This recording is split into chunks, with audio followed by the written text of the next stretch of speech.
Halo semua, kembali ke Marvel Channel. Kali ini saya bakal review film Ultraman Brother The Movie Tokyo Kaiju Showdown. Ya, kalau kalian lihat komunitas, saya barusan upload postingannya ya. Oke, jadi sebelum mulai, mau kasih tahu ini spoiler. Dan sebelum saya mulai, jangan lupa like, subscribe juga, like dan subscribe. Dan jangan lupa ini video spoiler, jadi kalau kalian mau nonton dulu ya silakan. Oke, jadi ini cuman fakta aja. Ini pertama kalinya aku nonton di bioskop, dan inilah bioskop aku nonton filmnya di Cinepolis ya, tapi ingat bukan VIP. Oke, jadi saya itu ditemenin sama kakak saya, gak sendiri. Dan saya kan pas nonton kan iklan dulu ya, dan iklannya itu lama banget sampai bosen aku nungguinnya. Dan akhirnya itu sampai ke pembukaan, habis iklannya selesai. Pembukaannya soal ya episode Ultraman Brother dari episode 1 sampai episode 25, klip-klipnya lah. Nah, habis itu barulah muncul scene dari filmnya. Dimana itu biasa. Terus pas scene filmnya udah selesai, di awal-awal muncullah opening ya. Movie ini punya opening. Terus ini saya bakalan lanjutkan menceritakan sedikit cerita dari filmnya. Oke, jadi cerita di film ini bisa dibilang simple dan mudah dipahami lah ya. Tapi ya, saya pas nonton kayak gak ada yang bikin tegang gitu. Jadi kayak santai-santai aja gitu nontonnya. Dan ini juga fun fakta, pas ada suara ledakan itu berasa kenceng banget. Entah kenapa. Jadi film ini menceritakan sebuah perusahaan kimia yang membuat sebuah sel yang bisa membuat orang hidup abadi. Nah, jadi Scarlet itu disuruh buat ke CEO-nya buat nanya itu tugasnya mereka ngapain aja gitu. Dan akhirnya pun mereka bertemu mereka pun bincang itu Kapten Gen tuh bareng sama Amy lah ya. Terus mereka pun berbicara soal apa yang dikerjakan. Ternyata yang dibikin ya sel yang bikin abadi itu tadi. Nah, terus tiba-tiba nih ada orang yang ngehack gitu sebuah seijin ya kan, dan akhirnya dia mau nembakin kuda buat kasih ancaman untuk ngancurin sel kimia yang dapat membuat jadi abadi.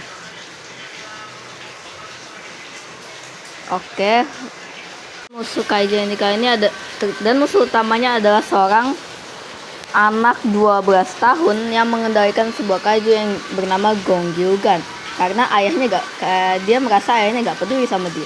Wow. Dan akhirnya dia pun berniat untuk menghancurkan pemerintahan. Bayangkan, seorang anak 12 tahun pengen ngancurin dunia. Dia pakai Gong Gyugan. Dan untuk asal-usul Gong Gyugan ini saya gak bakal spoilerin lagi. Silakan tonton sendiri, oke? Yang pasti itu ceritanya kayak di awal-awal ngobrol, terus tiba-tiba muncul kaiju, terus adegan ketemu sama CEO, terus ke lab tempat sel abadi, terus ya ketemu, terus tiba-tiba Gong Gyugan muncul. Kayak gitulah filmnya. Menurutku sih kekurangannya kayak ya berasa cepat. Entah kenapa saya nontonnya kayak berasa cepat. Terus biasa aja, gak ada adegan yang bikin saya memorable gitu di ingatan saya. Ya jadi ini biasa aja tapi bagus lah.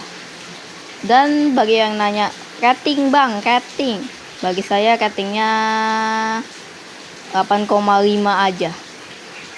Ya kekurangannya itu sih, ratingnya jadinya 8,5. Oke, ini pendapat pribadi, jadi kalau kalian punya pendapat sendiri boleh komen, meskipun saya gak yakin ada yang komen. Oke, lanjut. Dan di situ pas aku nonton itu entah kenapa sepi ya. Aku gak tahu, mungkin fans Ultraman-nya yang sedikit di daerah Tangerang. Pas saya lihat sekitaran 10 orang doang sih yang nonton. Oke, saya bakalan tunjukin satu foto ke kalian. Nah, ini foto pas aku lihat-lihat gitu, ada Ultraman ya kan, soalnya di mall sama Eco Plaza dekat rumah saya itu gak ada guys. Jadi saya harus ke Lipo, dan itu jaraknya lumayan jauh lah ya. Dan saya bakalan tunjukin beberapa foto pas saya lagi di sana. Di komunitas kan saya cuman kasih 5 gambar. Oke, ini beberapa fotonya aku di depan posternya sebelum masuk ya kan. Karena di depan bioskop gak ada poster, guys. Terus ini posternya pas diperjelas. Ini bukti ya. Terus ini saya juga beli tiket 2. Oke, habis itu apa lagi ya? Kayaknya sih udah itu aja. Saya cuma pengen kasih tahu aja tentang saya review film ini. Bentar, saya mikir dulu apalagi yang mau dibahas. Terus saya ingat ada satu adegan pas Ultraman Blazar baru muncul kan, dia gayanya kayak berdoa gitu ya kan. Langsung tiba-tiba langsung diserang sama Gong Gyogan. Wow. Terus pas di ending juga pas Gong Gyogannya udah kalah. Dan ini spoiler juga, Gong Gyogannya itu kalah sama Kosen Ultraman Blazar. Oke, jadi terima kasih yang sudah menonton. See you the next video. Bye bye. Silakan ganti video lain.